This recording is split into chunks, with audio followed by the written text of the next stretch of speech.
Cartoonist is somebody that writes and draws, that has a unique perspective and a voice, and that's what this place has the most of. The amount of freedom and the amount of trust that we get is like, I don't know if I could get that anywhere else. I think that's what's really cool about Cartoon Network. They're not trying to look at what was successful in the past and then repeat it. They're just looking for things that they think are cool now that have never been done before. We're not gonna take it. I've been surprised that I've been given as much freedom as I've gotten to have, and I think as long as you can really back up what you want to do for the personal reasons that you want to do it, the network has really responded to that. You're back! They want you to enjoy yourself because they know that's the best way to get some good work done. What I want to do is in line with what they like, and I'm lucky enough to be here doing it. Cartoon Network really trusts the artists and gives them an opportunity to experiment, be crazy, and be themselves. Ready, Woolworth? Gee, I hope I'm impressed. They're actually letting us experiment a lot. They really let you make your show. We're just trying to create a conversation around what makes great art and what is going to translate and connect with an audience. Right now you're at tier 1, which is hugging, but pretty soon you'll be at tier 2, which is smooching.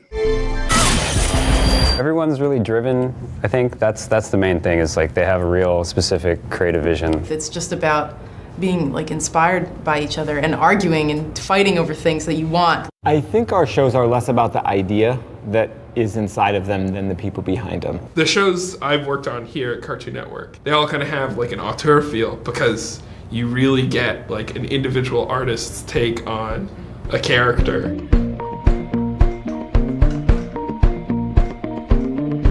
We have a lot of archetypes. So we have, the princess and then the hero and the sidekick. And we usually try to skew them enough that it doesn't feel like you're just watching a hero. My favorite heroes are the ones that have to fight their natural inclination to be a huge coward. But what if something bad happens? I like heroes that are sort of in their own world and foolishly optimistic. If you create a great character, then you can put them in any situation, any story. Their own problems actually solve the bigger problem, and I like that in a hero. Can't you see I'm lonely, lonely as can be? The biggest thing for me is the character relatable? Are they real? So if you want to know about me or be my friend or something, then just come over to my house tonight for a sleepover at my house. You can actually see them thinking in there. They have as many neuroses as we do. I like more heroes that are kind of like, oh, he's a good guy. I could be a good guy. I think I'm going to try and do that. They're creating these characters as an extension and a reflection of what they find funny and themselves. People empathize with the characters that they're watching in any story. So if they're laughing, you're laughing. And if they're sad, you're sad. And if they're confident, you feel great. Probably a lot of dangerous, awesome stuff down this hole. I better go take a look. I think crying is really funny. Angry people are funny. You're participating in the tournament! Inappropriate things. That'll be $50, Mr. Butt Cheeks. Funny voice will always crack me up. And once he's dead, my magic juice will return to my body. Character-driven comedy. Real life makes me laugh more than anything else. You know what makes me laugh? Someone throwing a brick in a washing machine. I laugh inside a lot, which is a bummer for most people that have to talk to me. I think they had some great foresight by putting the studio in Burbank, because Burbank has most hilarious people I've ever seen.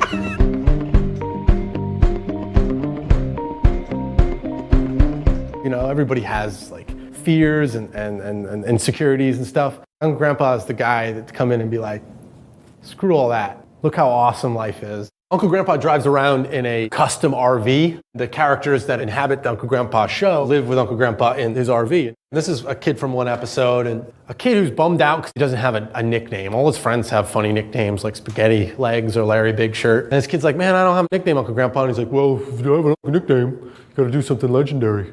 What I'm trying to do with Uncle Grandpa is that magic that those old cartoons were, where, you know, a character could sort of do anything, and you love the character, and you wanted to know what he was going to do next. Clarence is just like the one who wants everybody to have a good time. Are you here for the sleepover? Cut my hair. All right. We're just trying to portray friendship in a way that feels realistic and like what we remember it as. I built tree forts in high school. Yeah, we used to climb this barrel and like roll down this hill. Or break all this wood with a hammer, or play whack-a-gopher, or get blown around by this thing. Kind of bringing it back, you know, trying to make sure they're always out playing and doing stuff that like kids should be doing. Mystery pinata time. You guys are gonna crack up when you see what's inside this thing. You can almost extend the concept of a gag into something that is like into a whole story. And Steven!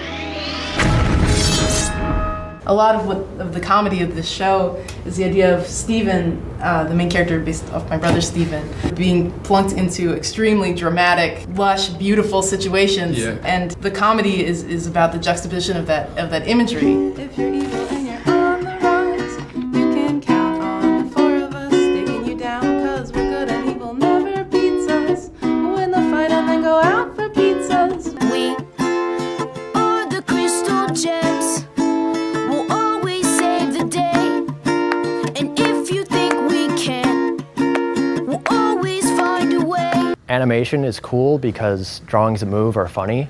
Oh, you can do anything. You can visually experiment more in animation than you can in live action. It's very freeing. I can do almost anything. It all costs the same. You're just drawing it. We don't have to get stuntmen. We don't have to, you know, get any permits. You just draw it. A lot of times it's about capturing the specific performance that you want, you know, from a character. Even if it's slow and measured, animation can capture that performance, you know, perfectly. I think a great mistake gets made when a group of adults sits around and says, hey, the kids will like this, that'll be really funny.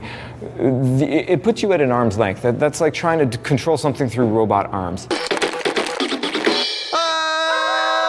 If you're trying to guess what you think kids are gonna like. To imagine a bunch of boys 6 to 11 and be like, all right, okay, walk up, like, I don't know what do you? Kids today are like so much more sensitive than people give them credit for. Kids are smart. They're not stupid, so you don't need to talk down to them. We just write to make ourselves laugh, and luckily that's other people laugh at the same things that we do. Help me, and she hits herself on the head. I just really want to try to write stuff that I find funny. I think it's all I can do as an artist is do what I think is funny and what I think my friends around me will think is funny. The people who are laughing at your jokes are the people that are helping work on the show. We're making it for ourselves. Like everybody on the show, we're like a fan of the show and we just like trying to make each other laugh. It's a beanbag combined with a sleeping bag combined with a pair of socks. That way when you're camping, you don't have to get out of the sleeping bag to get a drink of water. I think that's where a lot of the success has come from in recent years, is these shows feel really personal. Such a wide audience looks at these cartoons and says, that's for me, that's my show, because this guy gets me. Because parents have to watch children's television, I get a lot of handshakes at Comic-Con from people who are like, thank you for making something that I could watch with my kids. In the end, like, yeah, we're making cartoons, but, you know, cartoons are for everyone. And to me, what a cartoon is an art form that you can do the impossible.